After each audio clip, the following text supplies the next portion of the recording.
తిరుపతి కూడా అంత తేలికేం కాదు. తిరుపతి దేవుడు స్వయాన ముస్లింలకి అల్లుడు, ఇంటల్లుడు. వాళ్ళు పరాయి వాళ్ళని అనడానికి లేదు.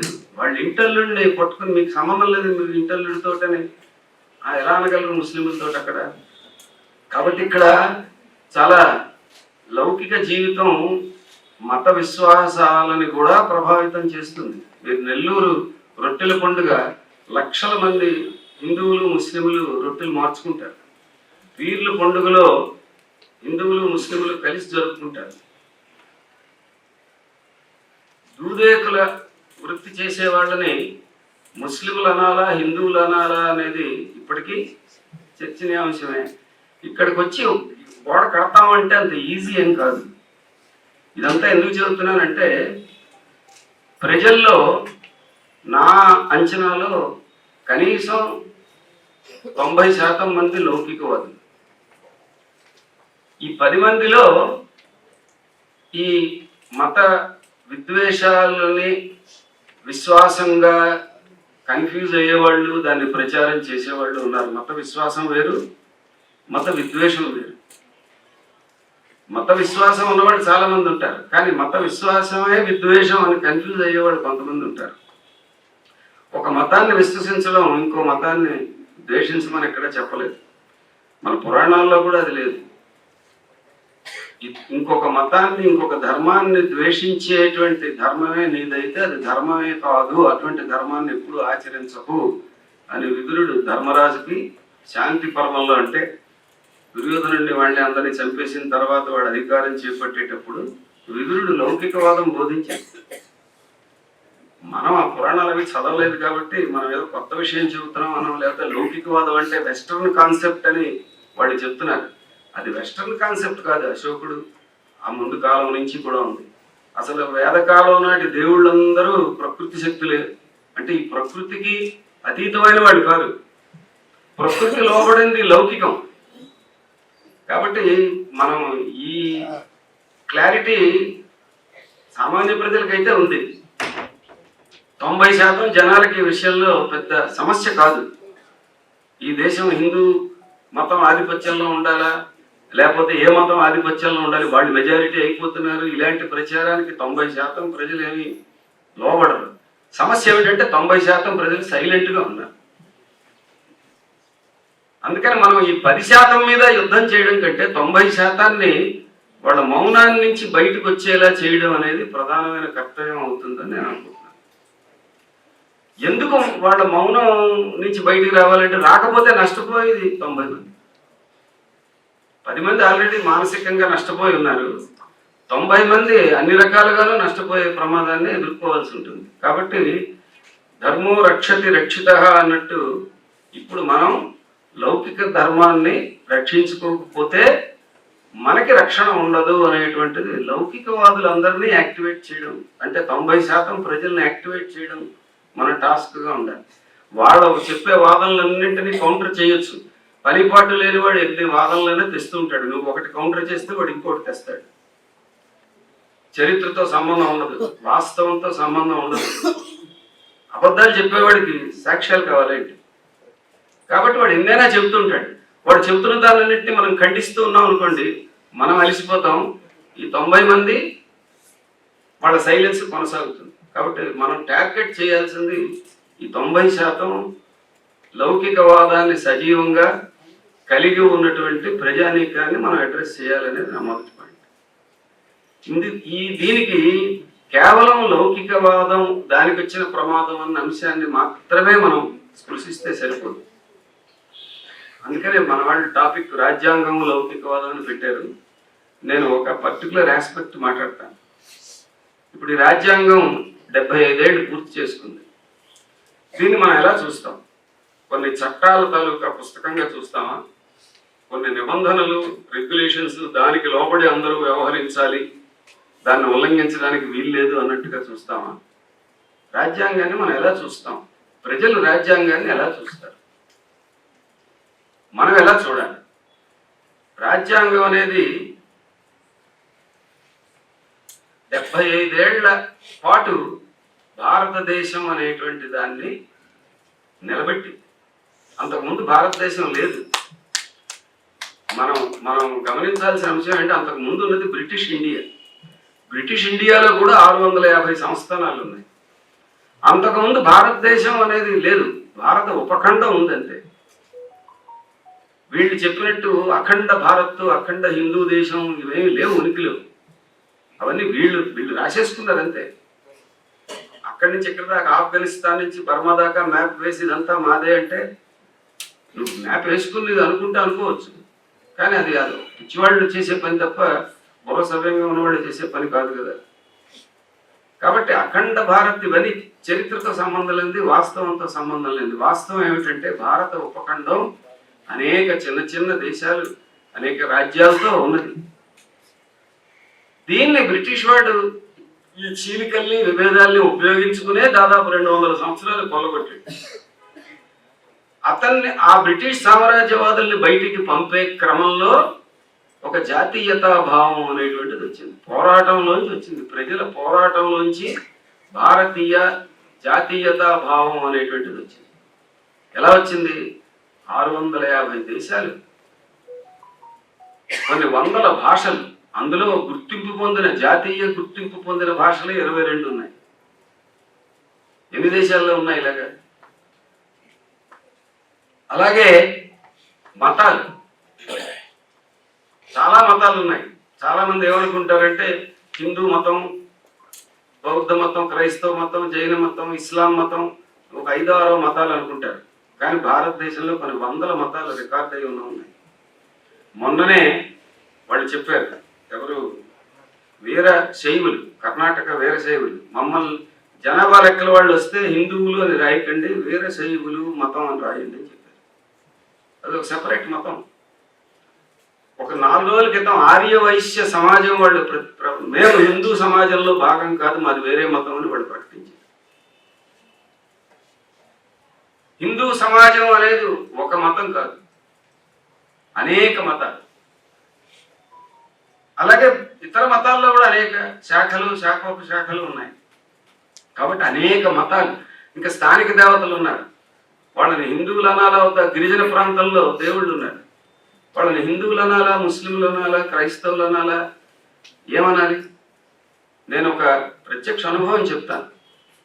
అనంతగిరి మండలం ఒకటి ఉంది. అందులో ఒక మారుమూల గ్రామంలో, నేను ఆ ప్రాంతంలో పనిచేస్తున్న కాలంలో ఒక గ్రామంలో గ్రామదేవత ఉత్సవం జరుగుతుందంటే వెళ్ళాను. వెళ్తే గ్రామంలో ఉన్న ప్రజలు అంతా కలిపితే 50 మంది కూడా లేరు. వాళ్ళంతా అక్కడ ఆ ఉమ్మడి స్థలంలో వచ్చారు. అక్కడికి వచ్చి వాళ్ళందరూ డ్యాన్సులు చేస్తున్నారు, పిల్ల పెద్ద అందరూ కూడా. అందరూ పూజారి, ఆ పూజారి బ్రాహ్మడు కాదు, అతను ఆ తెగలో వాడే. అతను అలా తిరిగి ఒక గుండ్రంగా ఉన్న ఒక రాయిని తెచ్చి ఎంపిక చేసి ఒక చెట్టు కింద పెట్టాడు. పెట్టి దాని చుట్టూ 4 కర్రలు పాతాడు. పాతి ఆ మీద ఆకులు పరిచాడు. తర్వాత ఆ రాయిని నీడతో కడిగాడు. దానికి ఇంత పసుపు రాశాడు, కుంకుమ బొట్టు పెట్టాడు, చిన్న దీపం పెట్టాడు. ఒక 5 నిమిషాలు మాట్లాడాడు.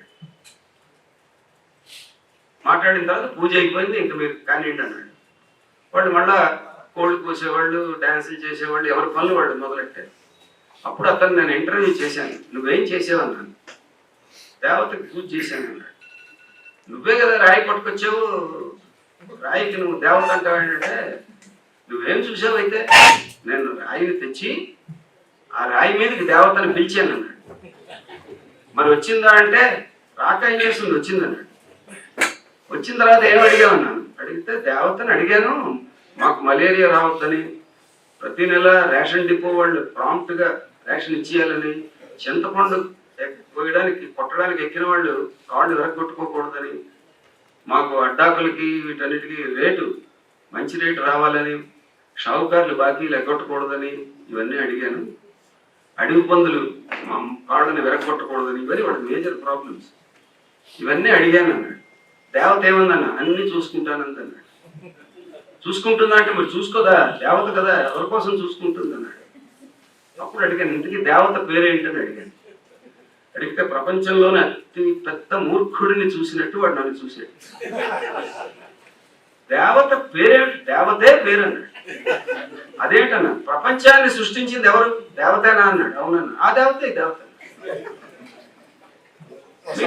మీరు చెప్పిన మతాలన్నీ దాని సారాంశం ఏమిటి? నువ్వు అల్లాను, రాముడను, కృష్ణుడను, XYZ ఏం పేరు పెట్టు, దేవత దైవం ఒకడే అవుతారు. కానీ ఈ విశ్వాన్ని సృష్టించిన దేవుళ్ళు లక్షోపలక్షలు ఉండరు కదా. మరి ఎందుకు కొట్టుకోవడం? విద్వేషాలు ఎందుకు లేపడం? ఆ గిరిజనుడికి ఉన్నటువంటి ప్రాథమికమైనటువంటి పరిజ్ఞానం ఎందుకు ఈ సమాజంలో లేదు? ఎవరు ఈ దుస్థితికి కారణం? మన మూలాల్లో ఉందది. ఇంకా అతనితో మాట్లాడటం నాకు సిగ్గేసింది. ఇంత నేను చాలా పండితుడు అనుకున్నాను.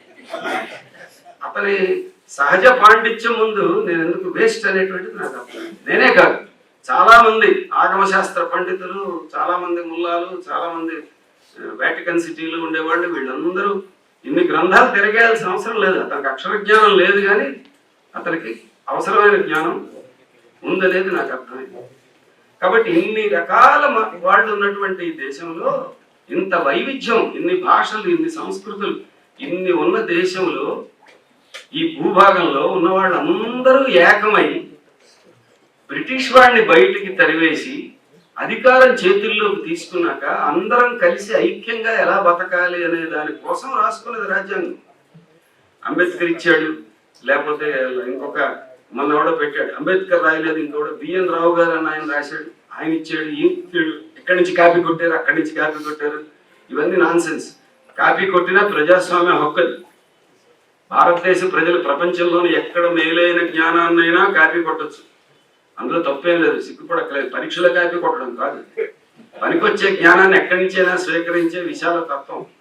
ఇది కాపీ కొట్టారా లేదనేది పాయింట్ కాదు. మన దేశ ప్రజలు అక్షర జ్ఞానం లేని వాడితో సహా, ఒకటి భాష ఇంకొకటికి అర్థం కాని వాడితో సహా అందరూ ఏకమై ఒక దేశంగా ఉండాలని, ఆ దేశంగా ఉండడానికి అది మనగలగడానికి కావలసినటువంటి సూత్రాలని రాజ్యాంగంలో వాళ్ళు పొందుపరిచారు. బ్రిటిష్ వాళ్ళు ఎక్స్పెక్ట్ చేయనటువంటిది ఏమిటంటే ఈ రాజ్యాంగం ఇంత పని చేస్తుందని వాళ్ళు ఎక్స్పెక్ట్ చేయలేదు. వాళ్ళు ఈ దేశాన్ని మత ప్రాతిపదికన చీల్చిపోయారు. చీల్చిపోతున్నప్పుడు వాళ్ళ కళ్ళ ముందు సక్సెస్ కనబడింది. ఎందుకంటే రక్తపాతం ఎంత జరిగింది పార్టీషన్ టైంలో. ఆ రక్తపాతం తాలూకా ఒక పరాకాష్ఠలో జాతి పితాని కూడా హత్య చేశారు. చేసినందుకు ఇప్పటికీ వాళ్ళు సిగ్గుపడే పరిస్థితి లేదు. వాళ్ళు ఏదో గొప్ప ధర్మాన్ని కాపాడేమనేటువంటి మాట చెప్పుకుంటున్నారు, దేశభక్తులు అనుకుంటున్నారు, ఇంకా చాలా చెప్పుకుంటున్నారు. దానికి కారణం 90% మంది మౌనం.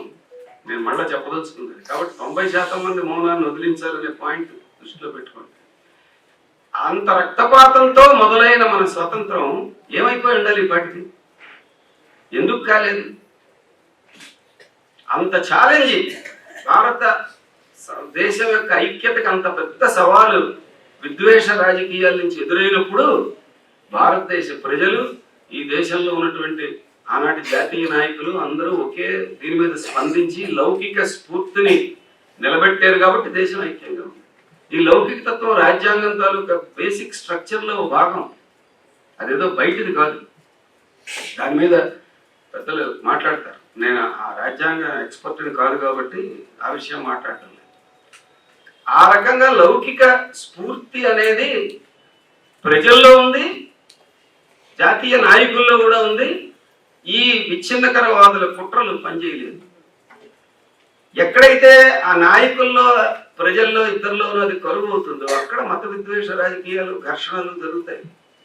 మత రాజ్యాలలో, మన ఇస్లామిక్ రాజ్యం అనుకున్న రాజ్యాల్లో కూడా వాళ్ళలో వాళ్ళు ఘర్షణలు పడి మతరాజ్యంగా ఇరాన్ని ప్రకటించిన తర్వాత కూడా కొన్ని లక్షల మంది అక్కడ చచ్చిపోయారు. కాబట్టి విద్వేష రాజకీయాలకి మతం ఒక సాకే తప్ప అది ఒక వాస్తవ చిత్రానికి సంబంధించింది కాదు.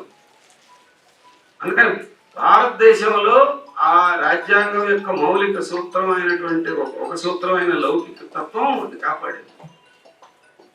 అంతేకాదు మన స్వాతంత్రాన్ని ప్రమాదం ఇతర అంశాల నుంచి కూడా వచ్చింది. ఆ రోజు మనకి తిండి లేదు, పరిశ్రమలు లేవు, ఏమీ లేవు. కానీ రాజ్యాంగంలోని మౌలిక సూత్రాలు ఏమిటవి? ప్రజాస్వామ్యం, లౌకిక తత్వం, ఫెడరలిజం, స్వావలంబన, సామాజిక న్యాయం. ఈ 5 అంశాలని బలపరుచుకుంటూ విస్తరించాలి రాజ్యాంగం అనేటువంటిది రాజ్యాంగ నిర్మాతలు చెప్పారు. రాజ్యాంగాన్ని ఒక జడ పదార్థంగా వాళ్ళు ఎక్కడ చూడలేదు. ఈ 5 అంశాలని బలపరుచుకుంటూ పోవాలి. అంటే లౌకికవాదం బలపడాలి, ప్రజాస్వామ్యం బలపడాలి, సామాజిక న్యాయం బలపడాలి, ఆర్థిక అసమానతలు తగ్గాలి, ప్రాంతీయ అసమానతలు తగ్గాలి, స్త్రీ పురుషుల మధ్య ఉన్న అసమానతలు తగ్గాలి. ఈ సామాజిక అసమానతల్లో భాగంగా అంటరానితనం లాంటివి తగ్గాలి. ఇవన్నీ డైరెక్టివ్ ప్రిన్సిపల్స్. అవన్నీ చెప్పి డైరెక్టివ్ ప్రిన్సిపల్స్ అంటే నువ్వు భవిష్యత్తులో నడవాల్సిన దారి. ఆ దారిని రాజ్యాంగం చెప్పింది. ఆ దారి వెంట మనం ముందుకు పోయే క్రమంలో రాజ్యాంగాన్ని ఎన్నిసార్లు దానికి అనుగుణంగా మార్చుకున్నా నష్టం లేదు. కానీ ఆ దారిని తప్పిన తర్వాత ఒక 1950 నుంచి 1970 దాకా ఆ దారి వెంట నడవడానికి ప్రయత్నం జరిగింది కాబట్టి ఈ దేశంలో ఆహార భద్రత అనేది వచ్చింది. మన తిండి మనం పండించుకోగలిగాం. ఔషధాల విషయంలో, వ్యాక్సిన్ల విషయంలో స్వావలంబన వచ్చింది. పబ్లిక్ సెక్టార్ అనేటువంటిది వచ్చింది. అప్పుడెవడో పెట్టుబడిదారులు వచ్చేసి దేశాన్ని అభివృద్ధి చేసేస్తారు అని చెప్పి మా చంద్రబాబు నాయుడు గారు లాంటి వాళ్ళు చెప్పే సిద్ధాంతాలు ఏమి ఆచరణలు మనకు ఎక్కడ పనిచేయలేదు, ఎవడూ రాలేదు. ఇవన్నీ వచ్చాయి. ఈ రకంగా దేశం ఒక 20 ఏళ్ల పాటు ఆ డైరెక్టివ్ ప్రిన్సిపల్స్కి అనుగుణంగా అలా పనిచేస్తూ వచ్చింది. బ్యాంకులు జాతీయమయ్యాయి. ప్రజాధనం సామాజిక అసమానతలు తగ్గించే దిశగా అప్పులు ఇవ్వాలని డైరెక్షన్ వచ్చింది. ఎన్ని మార్పులు జరిగినా అవన్నీ కూడా ఆ డైరెక్టివ్ ప్రిన్సిపల్స్, ఆదేశ సూత్రాలకు అనుగుణంగా, అంటే ఈ 5 మౌలిక సూత్రాలని బలోపేతం చేసే దిశగా జరిగింది. కార్మికులకి హక్కులు కల్పించే అనేక చట్టాలు వచ్చాయి, రైతులకు సంక్షేమం కలిగించే అనేక చర్యలు వచ్చాయి. కానీ ఆ తర్వాత మనం ఇప్పుడు లౌకికవాదానికి ప్రమాదం మనం ఒక పాయింట్ మాట్లాడతాం. కానీ రాజ్యాంగ మౌలిక సూత్రాల నుంచి దారి తప్పడం అనేది 1977 నుంచే దాడి స్టార్ట్ అయింది. 1980లో మొట్టమొదటి IMF అప్పు తీసుకున్న దగ్గర నుంచి దాని వేగం మొదలైంది. నూతన ఆర్థిక విధానాలు ప్రారంభించే ముందే MRTP చట్టాన్ని ముందు సవరించారు, తర్వాత ఎత్తేసారు. భూ సంస్కరణలు, భూ గరిష్ట పరిమితి చట్టాలు, జమీందారీ రద్దు చట్టాలు లాంటివి తెచ్చిన వాళ్ళు భూ గరిష్ట పరిమితి అనేటువంటి ఉండకూడదు, ఎత్తేసారు. అంటే ఆదేశ సూత్రాల అమలు నుంచి రివర్స్ తీసుకోవడం మొదలైంది. ఈ రివర్స్ తీసుకుంటూ ఉన్న క్రమంలోనే ప్రజలు ప్రతిఘటిస్తారు కాబట్టి, సామాన్య ప్రజలు, మెజారిటీ ప్రజలు ప్రతిఘటిస్తారు కాబట్టి, ఆ ప్రజలని వాళ్ళలో వాళ్ళు ఘర్షణ పడి ఒకరికొకరు శత్రువులుగా చూసుకునేలా చేయడానికే లౌకికవాదం మీద దాడి కూడా ప్రారంభమైంది. నూతన ఆర్థిక విధానాలు 90లో అమలు ప్రారంభమైతే ఎప్పుడో 49లో ఆగిపోయినటువంటి బాబరీ మసీదు వివాదం మళ్ళా 91లో ఎందుకు రేగింది?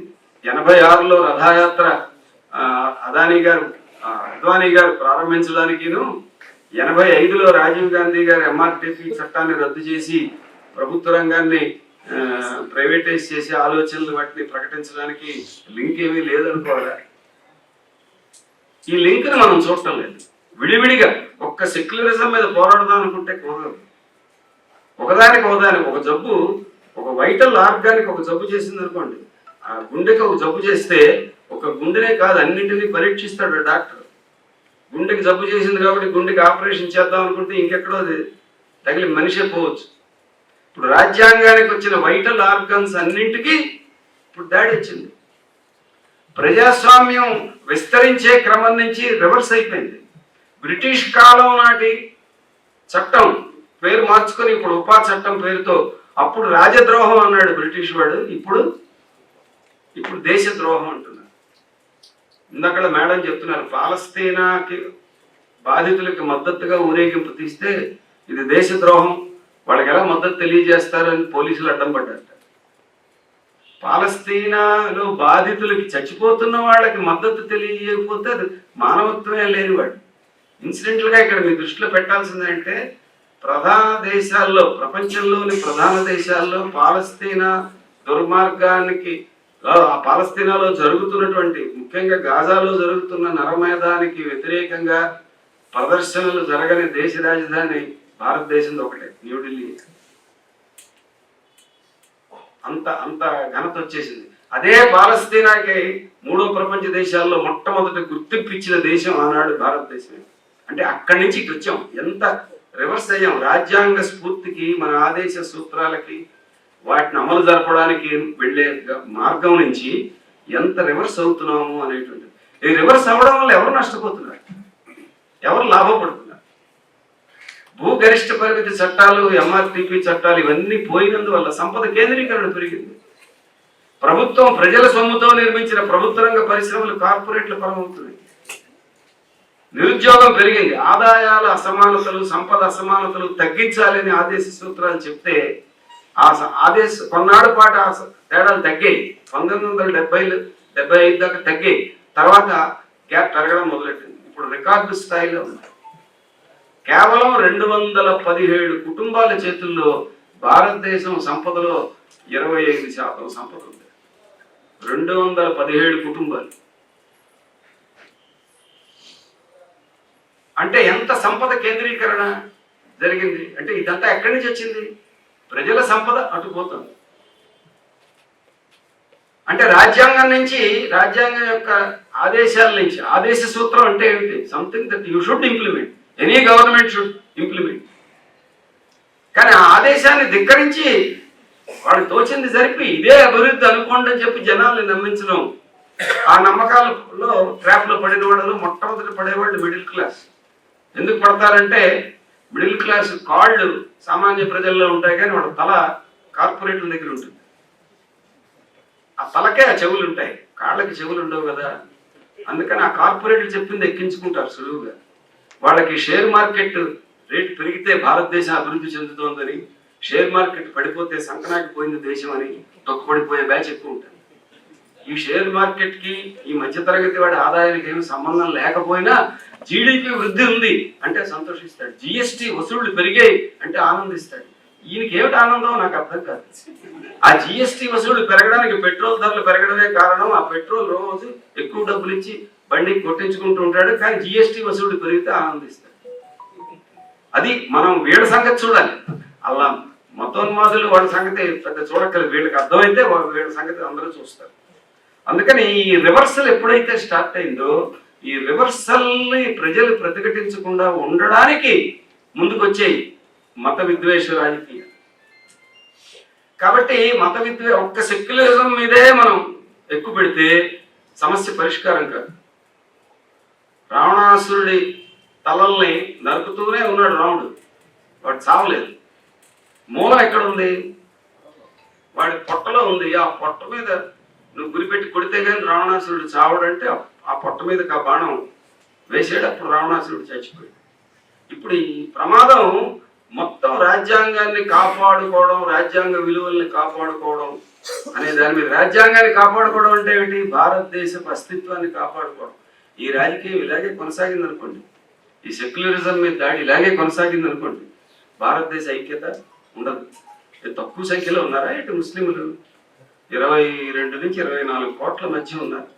పాకిస్తాన్లో కంటే ఎక్కువ మంది ముస్లింలు ఇండియాలో ఉన్నారు. ఎవరి మీద ఎవడు దాడి చేసేస్తాడు? ఎవడి భూమి ఇది, ఎవరిది కాదని తీర్మానం ఎవడు చేసేదాడు? దేవనా యూరోపియన్ దేశాల 3 కోట్లు 2 కోట్లు జనాభా ఎవడికి వాడికి వేరే దేశం పెట్టుకుని ఎవరి దుకాణం వాడు నడుపుకోవడానికి 140 కోట్ల జనాభా ఇంత వైవిధ్యంతో ఉన్నటువంటి దేశాన్ని భారతదేశంగా కొనసాగించాలంటే లౌకిక విధానం, బహుళత్వాన్ని గౌరవించడం అనేది లేకుండా ఇది అసంభవం. ఈ రెండింటి మీద దాడి చేయడం అంటే ఏమిటి? భారతదేశపు ఉనికినే ధ్వంసం చేయడం అంటే భారతదేశానికి తీరని ద్రోహం చేయడం. దేశద్రోహం చేసేవాళ్ళు, దేశద్రోహానికి దీర్ఘకాలిక పథకం వేసుకునేవాళ్ళు మిగతా వాళ్ళని దేశద్రోహులని జైళ్ళలో పెట్టి విచారణ లేకుండా చేస్తున్నారు. 90% జనాలు ఏం చేస్తున్నారంటే మౌనంతో ఉన్నారు. మనం అందుకని ఆ దేశద్రోహం చేస్తున్న వాళ్ళ మీదకి 90% ఎలా కదిలించాలనేది మనం ఆలోచనలో ఉండాలి. మనం ఈ వాదనలతో వీళ్ళని ఓడించడం అనేది కాదు. ఎందుకంటే వాదన ఎవరికి? ఒక హేతు కట్టుబడేవాడితో వాదిస్తాం.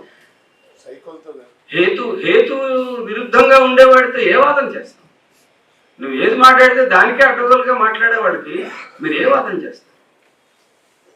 ఇప్పుడు హిందువులదే ఈ రాజ్యం అని ఒప్పేసుకున్నారు అనుకోండి, మనం అందరం ఒప్పేసుకుని ఎక్కడో సముద్రంలో మునిగి చచ్చిపోయాం అనుకోండి, ముస్లింలు ఇతర మతస్థులు అందరూ హిందూ దేశం కోసం చచ్చిపోయాం అనుకోండి, ఓ ప్రాబ్లం సాల్వ్ అయిపోతుందా?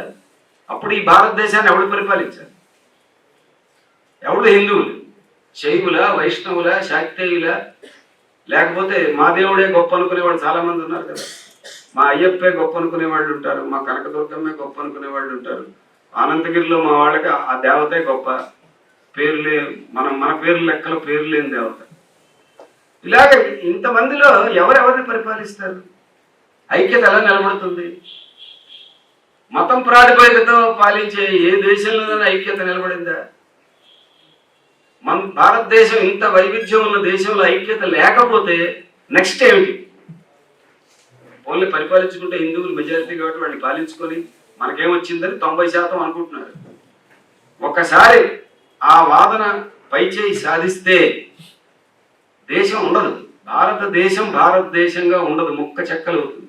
మళ్ళా బ్రిటిష్ వాడు, ఈసారి బ్రిటిష్ వాడు కాకపోతే అమెరికా వాడు, బ్రిటిష్ వాడు, కెనడా వాడు నలుగురు కలిసి వచ్చి మళ్ళా ఆక్రమించుకుంటారు. ఈ దేశపు వనరుల్ని మిగిలిపోయిన వాటిని అన్నింటినీ కొల్లగొట్టి వాళ్ళు ఇప్పుడున్న సంక్షోభంలోంచి బయటపడేదానికి బాటలు వేయడానికి మాత్రమే తోడ్పడుతుంది. ఈ దేశాన్ని దాస్యంలోకి తీసుకెళ్ళడానికి, దేశాన్ని దేశంగా ఉంచకుండా నాశనం చేయడానికి మాత్రమే దారితీస్తుంది. ఇంతకంటే పెద్ద దేశద్రోహం ఇంకోటి. అందుకని ఈ విధానానికి వ్యతిరేకంగా ప్రజానీకాన్ని అంతటిని మనం కదిలించాలి. ప్రజలు కదలరు, వాళ్ళు ఎవరు రారు, మీటింగ్లకి పిలిస్తే రావట్లేదు. మన వాళ్ళకి ప్రజల మీద కొంత నమ్మకాలు తగ్గుతున్నాయి, కానీ మరీ అంత తగ్గిపోవాల్సిన అవసరం లేదు. అతిపెద్ద సవాలు భారతదేశ సమైక్యతకు ఎదురైనప్పుడు, ఇంకా కొత్తగా పురిటి బిడ్డగా స్వతంత్ర భారతదేశం ఉన్నప్పుడే ఎదురైంది అతిపెద్ద సవాలు. దాన్ని తట్టుకుని భారతదేశం ఐక్యంగా నిలబడిందా లేదా? అదే పాకిస్తాన్ రెండు ముక్కలు అయిపోయింది. మొదట్లో బంగ్లాదేశ్ వాళ్ళు మేము లౌకిక రాజ్యం అన్నారు, ఇప్పుడు దాన్ని మత రాజ్యంగా మార్చాలనుకుంటున్నారు. దాన్ని జస్టిఫై చేయడానికి అక్కడ హిందువుల మీద దాడులు చేస్తున్నారు.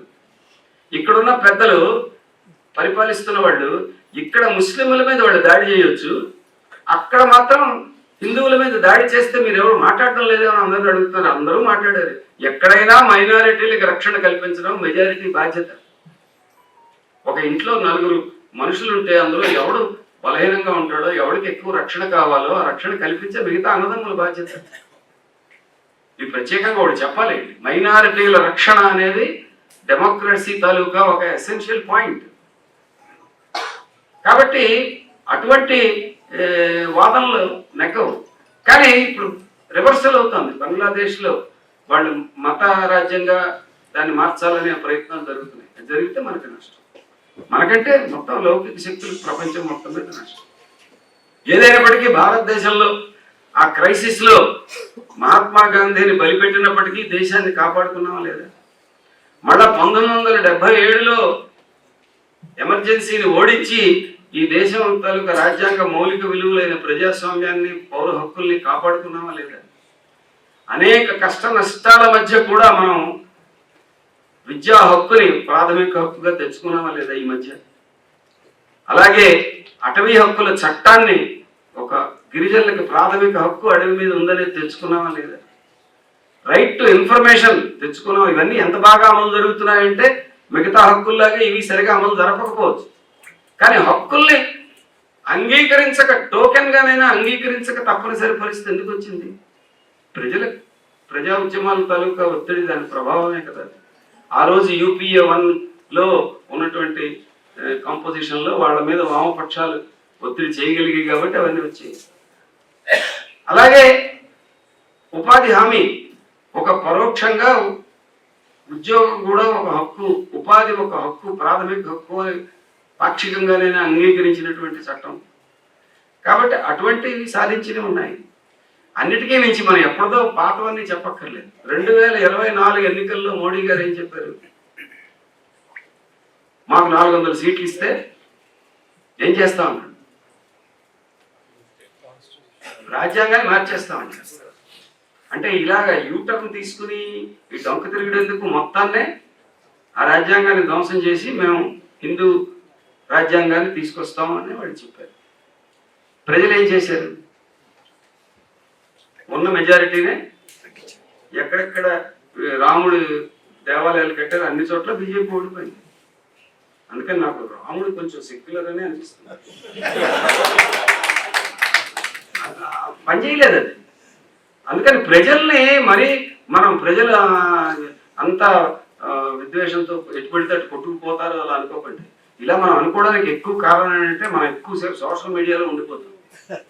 ప్రజల మధ్య ఉండండి. సోషల్ మీడియాని ఫోన్ల కోసం తప్ప సోషల్ మీడియా ద్వారా ప్రజలకి విద్య నేర్పుదాం అనేటువంటి ఒక అమాయక ప్రయత్నం చేయకండి. నా అభిప్రాయం, నా అనుభవం అది. మన వాళ్ళు చేస్తూ ఉంటారు. నాకు తెలియగానే 10 మందికి సోషల్ మీడియాలో చెప్పేయచ్చు అనుకుంటారు. మనం మనం మనం అనుకుంటాం అంతే. ఆ మీడియా మనతో లేదు, ఎలన్ మస్క్ తోటి ఉంది, మోడీతో ఉంది. వాళ్ళందరూ వాళ్ళు వేరే వాళ్ళు నడుపుతున్నారు. మన మాట అక్కడ నెగ్గే అవకాశం లేదు. గడప దాగేసరికి అది కట్ అయిపోతుంది. అందుకని మనం ఏం చేయాలంటే దాన్ని చూద్దాం, దానిలో ఉన్న సమాచారం తెలుసుకుందాం, కానీ మన నోటిని మన మానవ సంబంధాలనే ప్రధానంగా ఎంచుకుని జనాల దగ్గరికి వెళ్దాం. జనాల దగ్గరికి వెళ్ళి వాళ్ళతో ఈ ఇప్పుడున్న సవాల్ గురించి చూద్దాం. ఈ రోజు రాజ్యాంగాన్ని కాపాడుకోకపోతే దళితులు, గిరిజనులు ఎంత అన్యాయం అవుతారు. ఇప్పటికే ప్రైవేటీకరణ అయిపోయిన తర్వాత సామాజిక అన్యాయం పెరిగింది, అంతరాలు పెరిగాయి, దాడులు పెరిగాయి, మహిళల మీద దాడులు పెరిగాయి, మానవ అభివృద్ధి సూచికల్లో దిగజారిపోయాం. ఇంత అన్యాయం జరుగుతున్నప్పుడు ఈ అన్యాయాలన్నింటినీ ఎదిరించాలంటే ఆ ఎదిరించడానికి ప్రాతిపదికే రాజ్యాంగం. వాళ్ళ రాజ్యాంగం మీద దాడి చేసిన తర్వాత ఇంక నీ ఫైట్ ఎలా కొనసాగుతుంది? నీ ప్రజాస్వామ్యం ఎలా నిలబడుతుంది? అందుకని నేను మొదట్లో చెప్పాను, ధర్మో రక్షతి రక్షిత. అందుకని రాజ్యాంగాన్ని మనం కాపాడితే రాజ్యాంగం యొక్క స్ఫూర్తి మళ్ళా మనని కాపాడుతుందిరా బాబు. ఇప్పుడు రాజ్యాంగాన్ని కాపాడే పని మనది అని చెబుతాం. ధర్మం అంటే వాడు చెప్పే ధర్మం సనాతన ధర్మం. అంటే కుల వ్యవస్థ, వివక్షత, అణిచివేత, బ్రాహ్మణాధిపత్యం, ఎక్కువ మందికి చదువు సంధ్య లేకుండా చేయడం, శాశ్వతంగా పుట్టుకతోటే కొంతమంది పనికిమాలిన వాళ్ళని తేల్చి పారేయడం, ఇలాంటి దుర్మార్గమైనటువంటిది ధర్మం అని వాడు అంటున్నాడు. రాజ్యాంగంలో ఉన్నది ధర్మం అని మనం అంటున్నాం. ఈ రాజ్యాంగంలో ఉన్న ధర్మం ఎలా వచ్చిందంటే ప్రజలే తమ పోరాటం ద్వారా ఈ దేశాన్ని రూపొందించుకున్నాం. దేశానికి అవసరమైన ధర్మాన్ని రూపొందించుకున్నాం. ఈ కాలానికి అవసరమైన ధర్మం అందులో ఉంది. చాలకపోతే ఇంకొంచెం దాన్ని పెంచుకుందాం, ఇంకా అభివృద్ధి చేసుకుందాం. కానీ రాజ్యాంగాన్నే ధ్వంసం చేయడం అంటే అర్థం ఏంటి? ధర్మాన్ని, ప్రజాస్వామ్య ధర్మాన్ని, ప్రజలు రూపొందించుకున్న ధర్మాన్ని నాశనం చేసి ఒక ఆటవిక రాజ్యాన్ని తీసుకురావడం, మిగతా వాళ్ళందరూ మన దేశాన్ని, మన సంపదని కొల్లగొట్టేలా చేయడం. ఇప్పటికే మన వాళ్ళుగా లేరు. రైతులకి భూముల మీద హక్కులు లేవు, పోతున్నాయి. కార్మికులు ఉన్న ఊళ్ళో ఉద్యోగాలు చేస్తున్న వాళ్ళు ఎవరు లేరు. మన పిల్లలు చాలా మందిని అమెరికా పంపించి చాలా గర్వపడ్డ పెద్ద మనుషులు చాలా మంది ఉన్నారు. ఇప్పుడు గర్వపడాలో లేదో డౌట్లో పడ్డారు. వాళ్ళు ఇక్కడికి రాలేరు, వీళ్ళు అక్కడ ఉండలేరు. మరి ఎందుకు పంపించేవయ్యా అంటే మరి తెలియట్లేదు. కాబట్టి ఇదంతా ఇటువంటి పరిస్థితి బ్రిటిష్ ఇండియా టైంలో ఉండేది. కాబట్టి మనం ఏం చేయాలంటే ఈ పరిస్థితి నుంచి ఈ దేశాన్ని కాపాడేందుకు మనం రాజ్యాంగాన్ని మొత్తంగానే పరిరక్షించాలి, రాజ్యాంగ విలువల్ని పరిరక్షించాలి. అంటే ప్రభుత్వం ఇప్పుడు ఆడుతున్న నాటకాలన్నింటినీ ఆర్థిక రంగంలో కానీ, రాజకీయ రంగంలో కానీ అన్నింటిలోనూ మనం పూనుకోవాలి. చాలా మంది కోర్టుల మీద నమ్మకం ఉంది, రాజ్యాంగ రక్షణ విషయంలో అంతగా నమ్మకం పెట్టుకోవడం మంచిది కాదని నా అభిప్రాయం. సుదర్శన్ రెడ్డి గారు కూడా బహుశా నాతో ఏకీపిస్తారు అనుకుంటాను. ఎందుకంటే ఇదివరకు సుప్రీంకోర్టులో రిటైర్ అయిన తర్వాత ఒక పదవి, రాజ్యాంగ పదవో లేదా ఒక లబ్ధి కలిగే పదవో తీసుకోవడానికి కొంత వాళ్ళు వెనకాడేవాళ్ళు. ఇదేంటి మనకెందుకు ఇంత బతికి ఇదేం పని అన్నట్టుగా ఆలోచించేవాళ్ళు. కానీ ఇప్పుడు జడ్జిగా ఉండగానే చెప్పే తీర్పులను బట్టి రాబోయే పదవుల్ని నెగోషియేట్ చేసుకునేటువంటి పరిస్థితి చాలా మంది వచ్చేసారు. కాబట్టి ఇది కూడా రాజ్యాంగం వ్యవస్థల్లో నాశనం అవుతున్న దానిలో, బలహీనపడుతున్న దానిలో ఒక భాగంగా మారిపోయింది. ఒకప్పుడు ఏంటంటే పార్లమెంట్ తప్పు చేస్తే కోర్టులు అడ్డుకుంటాయనేది ఉంది. ఇప్పుడు పార్లమెంటు, కోర్టులు ఇతర ఇండిపెండెంట్ వ్యవస్థలుగా చెప్పుకునేటువంటి ఎలక్షన్ కమిషన్ మొత్తం అన్నింటినీ కూడా సిస్టమేటిక్గా ధ్వంసం చేస్తున్నప్పుడు మీరు రక్షణ కోసం ఇంకా ఎవరింటి తిరుగుతారు? మనమే అందరం పూనుకుని వీటన్నింటినీ, ఈ వ్యవస్థలన్నింటినీ రక్షించాలి. వీటికి ప్రమాదం తెస్తున్న వాళ్ళ మీద ప్రజల్ని కదిలించాల్సి ఉంటుంది. అందుకని ప్రజల దగ్గరికి వెళ్ళాలి. ఏ స్ఫూర్తితో వెళ్ళాలి? ఆనాటి జాతీయోద్యమ స్ఫూర్తితో వెళ్ళాలి. ఆనాటి జాతీయోద్యమ స్ఫూర్తే లౌకిక స్ఫూర్తి. ఆనాడు ఎవరు ఏ మతం, ఎవరు ఏ కులం అని ఎవరు చూడలేదు. అందరూ కలిసి పోరాడారు, అందరూ కలిసి విజయాన్ని సాధించారు. తర్వాత కూడా అందరూ కలిసే బతుకుతున్నారు, ఇప్పటికీ కలిసే బతుకుతున్నారు. కాబట్టి ఆ స్ఫూర్తిని దెబ్బతీసి ఈ దేశం తాలూకా అస్తిత్వాన్ని, దీని సమగ్రతని, దీని విశిష్టతని అన్నింటినీ నాశనం చేయాలనుకునేటువంటి ఆ శక్తులని ఈ దేశం నుంచి వాడి ఉనికి లేకుండా చేయడానికి ఎన్ని ప్రయత్నాలు చేయాలో, ఎన్ని రకాల కార్యక్రమాలు చేపట్టాలో ఇవన్నీ ఆలోచించాలి. ఇది అందుకని లౌకికవాదం పరిరక్షణ అంటే ఒక చీపురులో అనేక పొలలు ఉంటాయి. పొలలన్నింటినీ ఒక తాడుతో కడతాం. తాడు తెగిపోయింది అనుకోండి, పొల్లలు విడిపోతాయి. ఏ పొల కాపలు విరిచేయడం సులువు. వైవిధ్యం ఉన్న భారతదేశం, అనేక పొల్లలతో ఉన్న ఈ భారతదేశాన్ని సెక్యులరిజం అనే తాడుతో గట్టిగా కట్టారు మన రాజ్యాంగ నిర్మాతలు. ఇప్పుడు వాళ్ళ తాడుని కట్ చేసేయాలనుకుంటున్నారు. కాబట్టి మనం మొత్తం చీపుర్ని కాపాడుకోవాల్సిందే తప్ప ఈ తాడు కాకపోతే ఇంకో తాడు పట్టుకొద్దాం అనడానికి కుదరదు. అందుకని మనం ఈ రాజ్యాంగాన్ని మొత్తంగా, రాజ్యాంగ విలువలు మొత్తంగా, మౌలిక విలువల్ని మొత్తంగా మనం పరిరక్షించుకుంటూ కాలక్రమంలో దాన్ని ఇంకా భవిష్యత్తులో బలోపేతం చేసుకునే దిశగా పోవాలని నేను మీ అందరికీ తెలియజేసుకుంటూ